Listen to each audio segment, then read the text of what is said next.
Let me start off by just saying we have a terrible problem forecasting because when we look out into the future, it is incredibly foggy, and I want to try to indicate what it is and why that is the problem.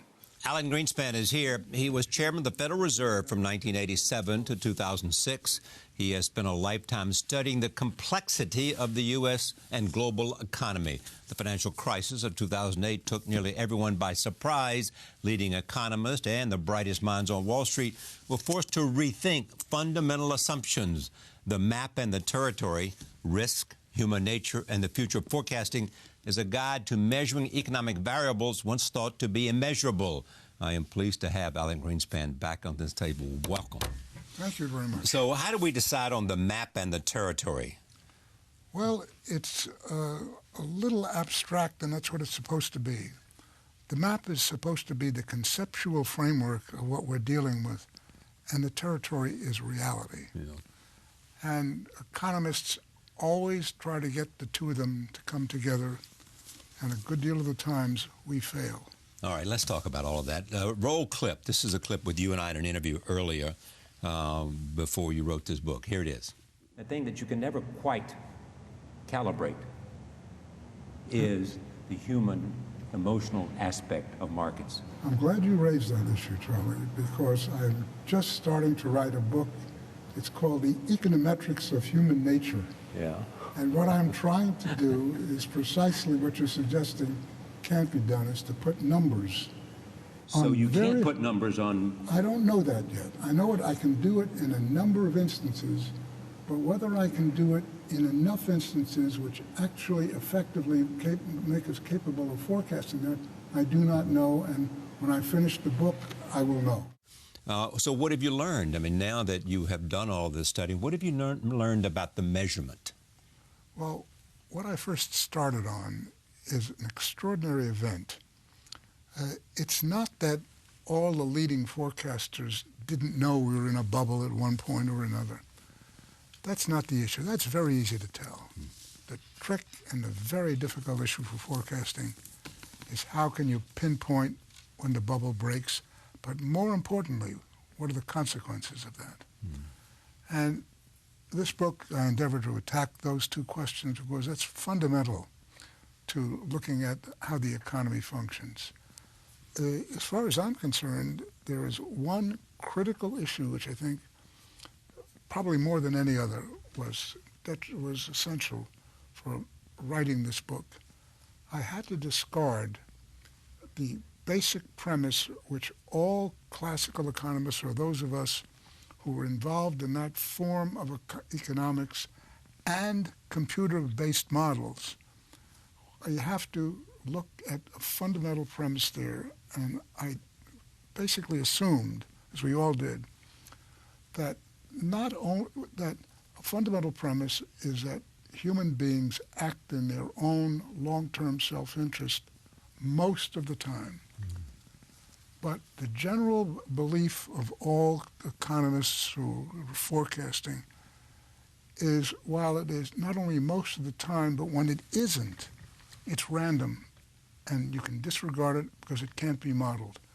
What shocked me is when I started to try to actually model it, and I was getting extraordinary results. And what were they? Basically that so-called animal spirits, which is a term... Goes back to John Keynes. Precisely. And they are deep-seated aspects of human nature, and people behave in certain predictable ways. For example, you can measure fear. Everybody responds to fear when their values of, say, life and limb and net worth are under stress. But how they react will be different person by person. But the major problem that we deal with here is that fear is the most prominent factor in people's decision-making response. And you can actually measure it as several multiples greater than euphoria or greed. And the way we do that is if you take a look at the business cycle and you put one on top of the other, they all go up as euphoria builds, greed builds, and it gets to the top, and this is the top, and then it goes down very sharply. When fear takes hold, it is a very much stronger individual view, or individual input, I should say, than is euphoria. Then we have a whole series of other inbred propensities, or I guess that's what I call them in the book, which are remarkable stabilities going over through time, which fix the new way the way I am looking at the economy. I mean, for example, there's such a thing as time preference, which is a fundamental issue in economics, suggesting how people discount the future. And the most important evidence of that is in interest rates. We look back to 5th century BC Greece and find that interest rates are approximately where they are today. And that tells you something fundamental about human nature and that type of characteristic. And then if you look at the savings rates, we have data going back into the 19th century. No trend for similar reasons. I don't want to go through all the full detail of this. I suggest they read the book. Yeah, it's a good idea. But I maybe do 10 or 15 of these, and then I bring it all together. And I was quite surprised at how much I learned in the process. I started off on the basic discussion that you produced at the beginning of this discussion, not feeling overly hopeful. That you would be successful in finding a model you could project. I thought that I would try and probably succeed only in part, or may even fail. In my judgment, I suspect my judgment is slightly biased here, I admit to that. I think I've made very significant progress. Nobody took more hits after the crash than you did. I mean, people said, here's a guy who thought the market would work perfectly, and it didn't. And he's to blame. Yeah. Well, first of all, I've been around in government for 21 years. And you remember Harry Truman said, if you can't stand the heat, get out of the kitchen. Yeah, right. Well, I found that proposition very useful. Yeah. And I'm acutely aware of I'm dealing with it. Look, I got a lot of praise during the 18 and a half years that I was there, which I didn't deserve. Yeah. I got a lot of criticism. Well, why do you think that was? Because they gave you too much credit for being the guy who can keep inflation under control? Yeah, was that it? No, it was more than that. Yeah, but yes, fundamentally, from the point of view of what we're supposed to do at the Federal Reserve, that was it. Mm-hmm.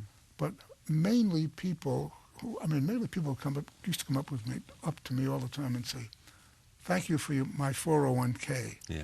And I didn't know how to handle that, and I said basically, "Well, I appreciate that, but I had very little to do with your 401k." So what do you think? They thought that you were the steward of the monetary side of American economics. I think so. Yeah. No, well,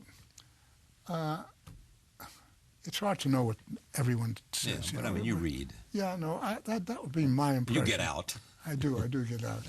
But it's very clear. It made me very uncomfortable.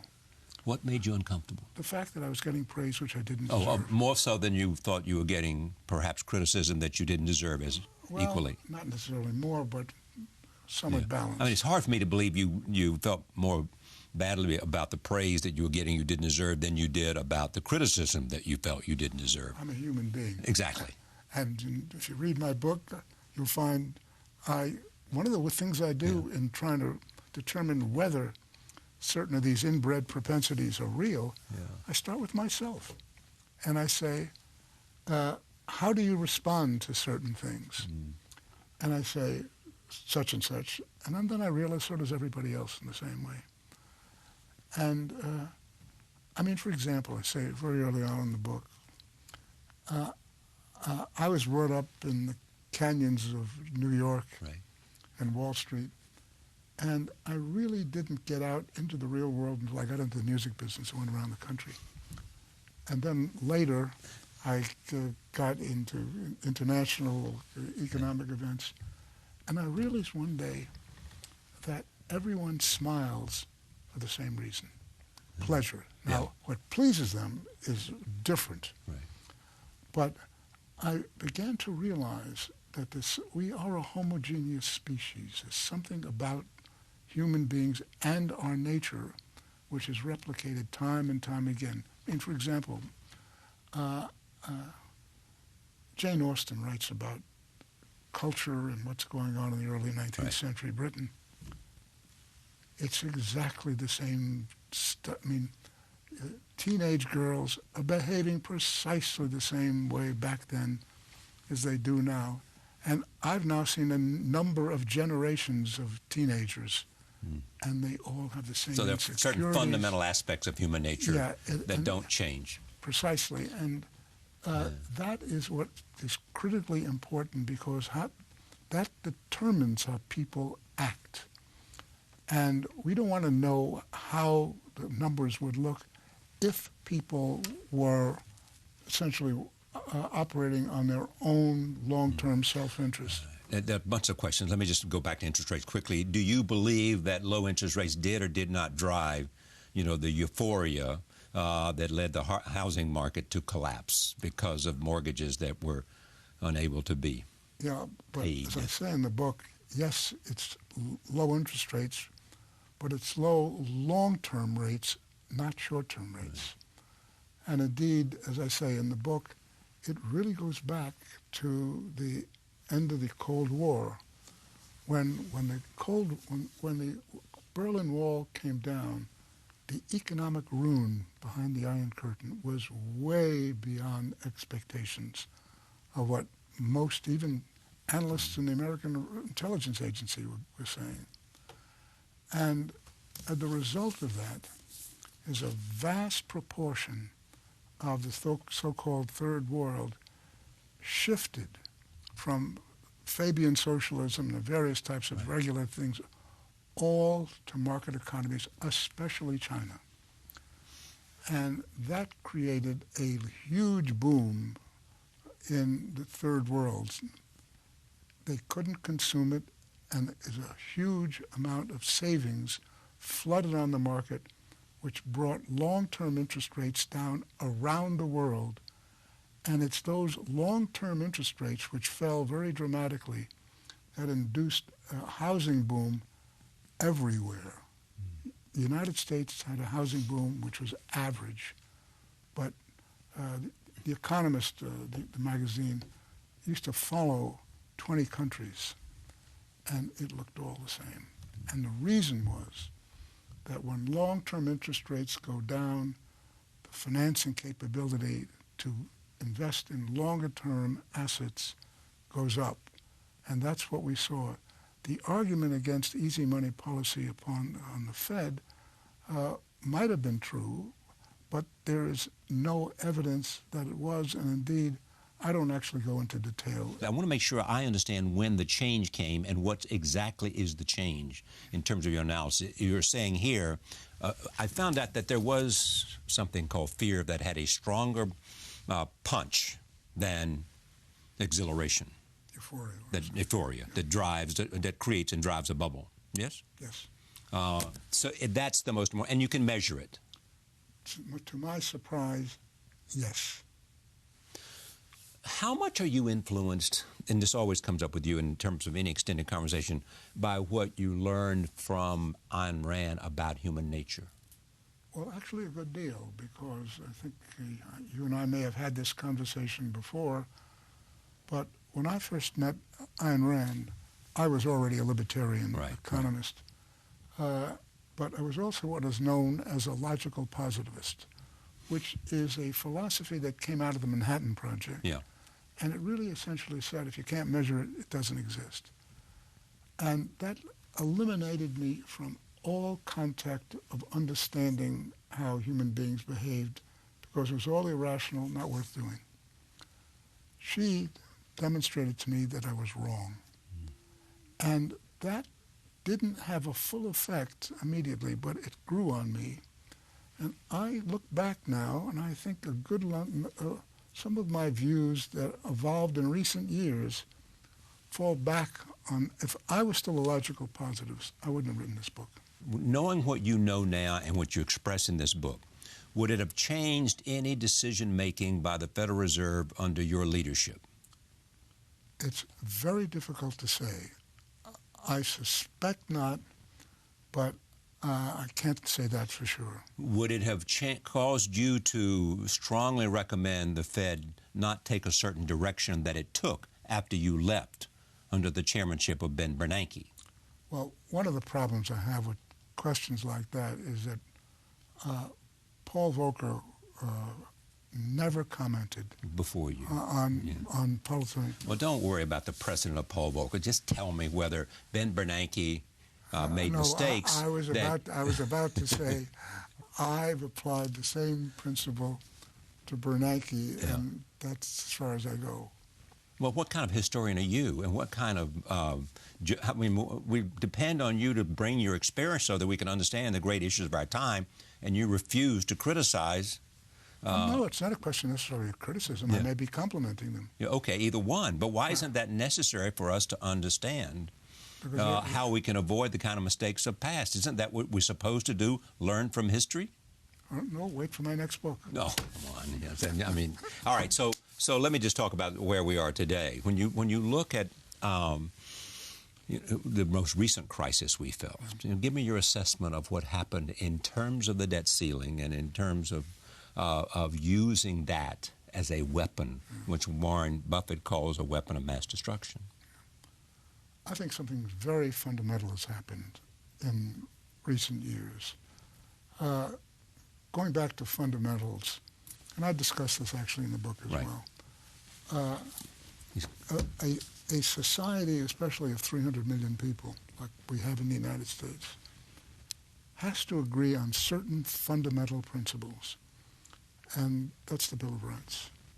That is basically freedom of the press, freedom of speech, freedom of assembly, freedom of religion. Everyone agrees with that. If you go much beyond that, you have to be willing to compromise on all other positions, because you cannot have a functioning society unless people recognize that they have differences, recognize that they do wish to live together because of the fundamental things in which they agree on. And as a consequence of that, you get, as we did for a very long period of time, a degree of comedy in the political system which we've lost. The example I love to use, because it was so graphic, is Jerry Ford, President Ford, used to rail against Speaker Tip O'Neill from 9 a.m. to 5 p.m. Even though they'd served in Congress together. At 6 p.m., Tip would come over to the West Wing and have a scotch or a bourbon with his old buddy Jerry. But my interest here my interest is understanding how you might create a different atmosphere that will allow people now charged with finding common ground to do that. I mean, do they, for example, one Buffett suggested maybe what they need to do is not have any interview, not just go off somewhere, and have the privacy of not a public discussion. No, they don't have to go anywhere. The trouble is, I'm not sure that will work. This is, we're going to find out soon enough. Yeah, exactly. By December 13th. But remember that the crucial issue here is what you mentioned before, the gerrymandering that's been going on. If you're sitting there with having won the previous election, you're in the House, assume, 80-20 vote, and you have a very strong set of positions as you read people in your district. If you're interested in staying in the Congress, You don't care what the President of the United States says, or anybody else for that matter. Too big to fail. Does it continue to exist, and should it exist? It continues to exist. It's getting worse, and it's a danger to the system.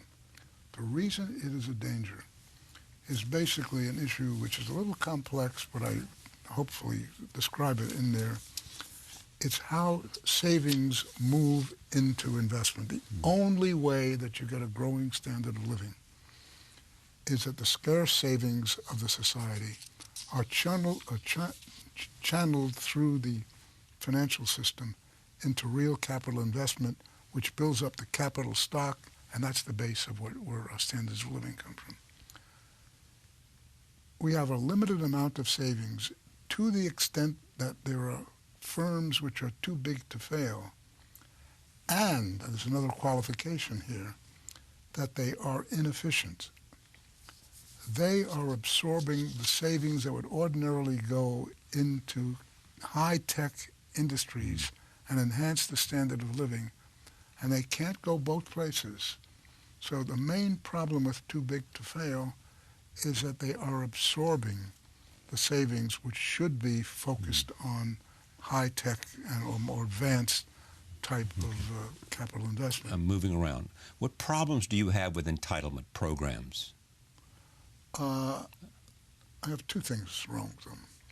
First, there's a general view on the part of the populace that the monies they pay into their Social Security trust funds, plus the interest, is in fact adequate to fund the benefits they are getting.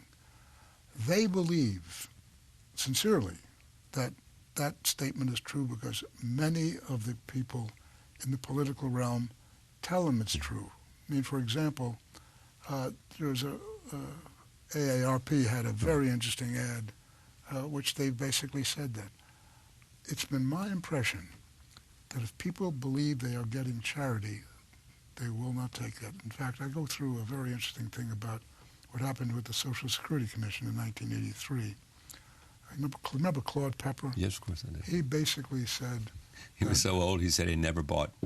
he only bought ripe something.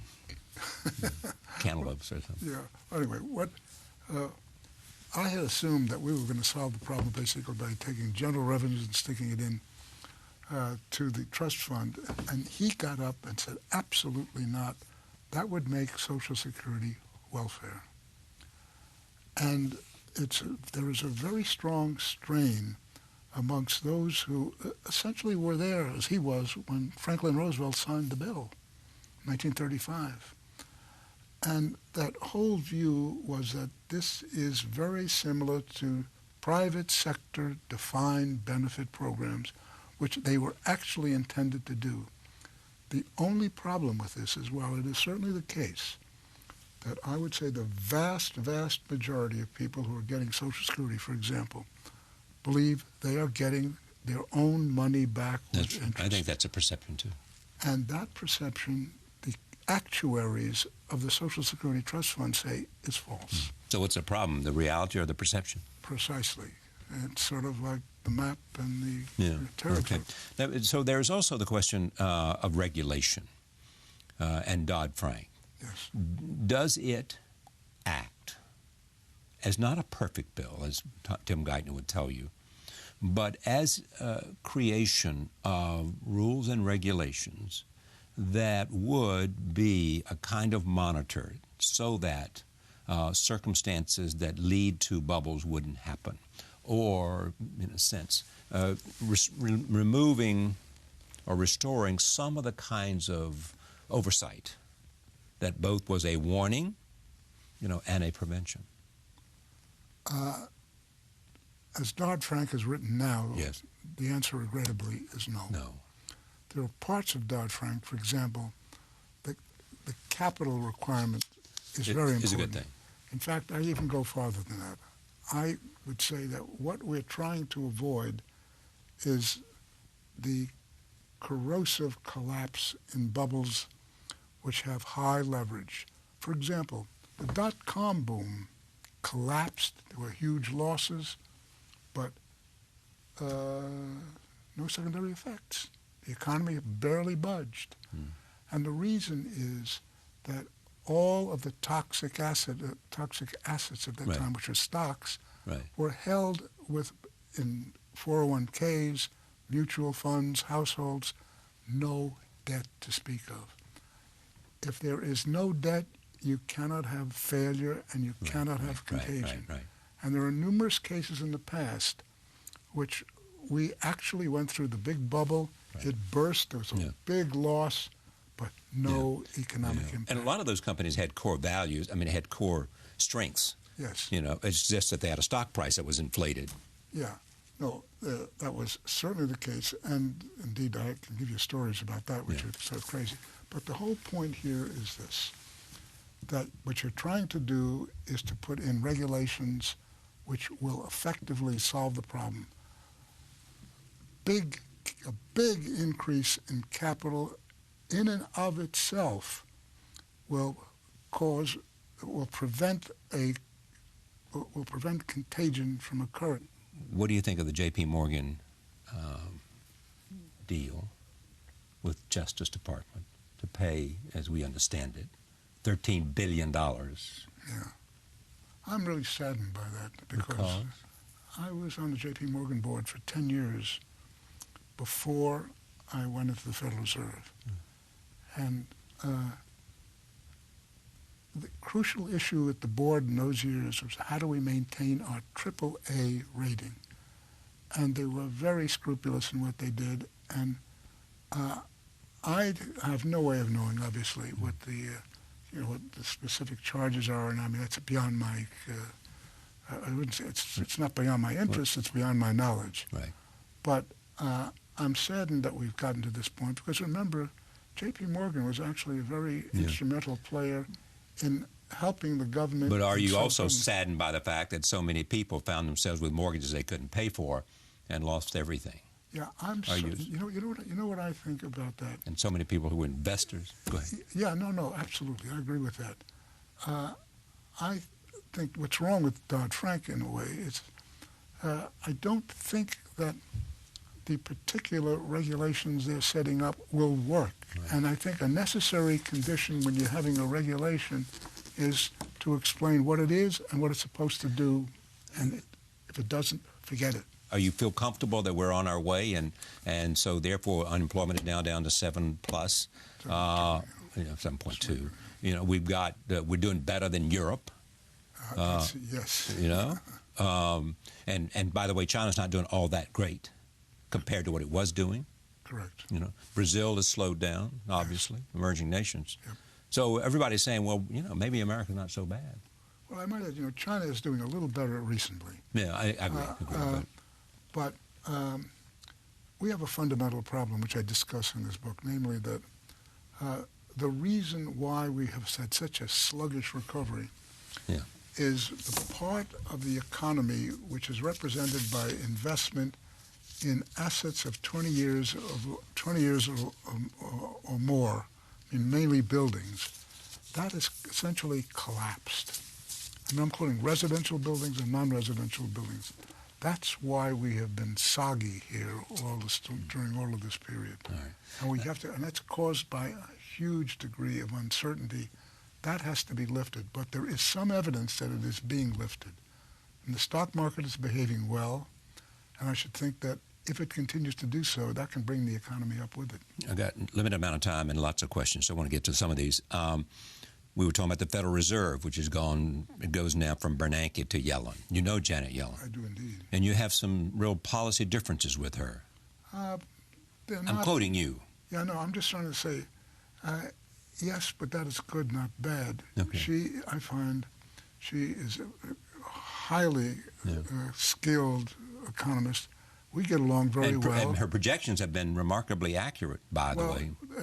Everyone, it's hard to know, so I don't want to cite that. But let me just say one thing about her.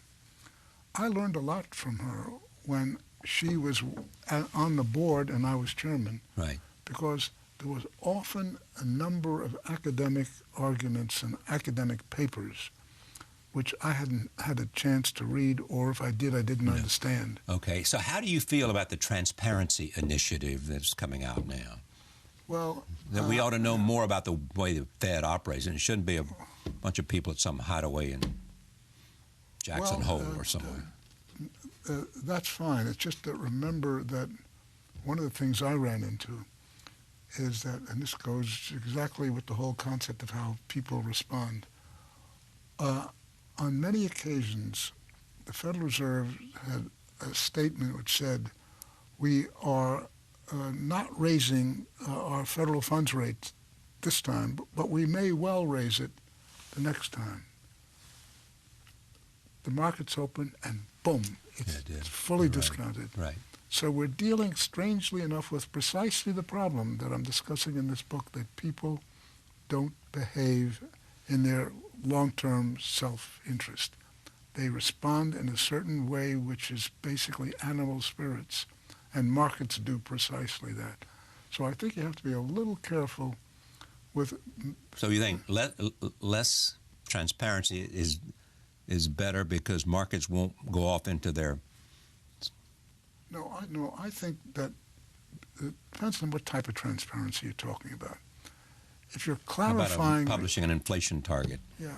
Well, no, inflation target is fine. All right. I mean, it's anticipating your future actions is a problem which has very considerable advantages if you can make it work, but that's very tough to do. There's one review of your book that I read, Stephen Pearlstein, Washington Post. Mm-hmm. Greenspan's journey of discovery brings him right back to where he began, to an unshakable faith in free markets, an antipathy towards market regulation, and a conviction that progressive taxes and social spending are to blame for slow growth, stagnant wages, and exploding deficits. Those who have followed his career know that it was Greenspan who gave the green light to bank consolidation, Greenspan who pushed financial deregulation, Greenspan who advocated new global rules that would have reduced bank capital reserves, and Greenspan who blocked efforts to crack down on abusive subprime lending. But if you're looking for him to accept any responsibility for the crisis that ensued, you will be sorely disappointed. How plead you? I suggest that people read the book and conclude themselves what they think about that. Thank you for coming. My pleasure. Alan Greenspan, the book is called The Map and the Territory: Risk, Human Nature, and the Future of Forecasting. Back in a moment. Stay with us. I thought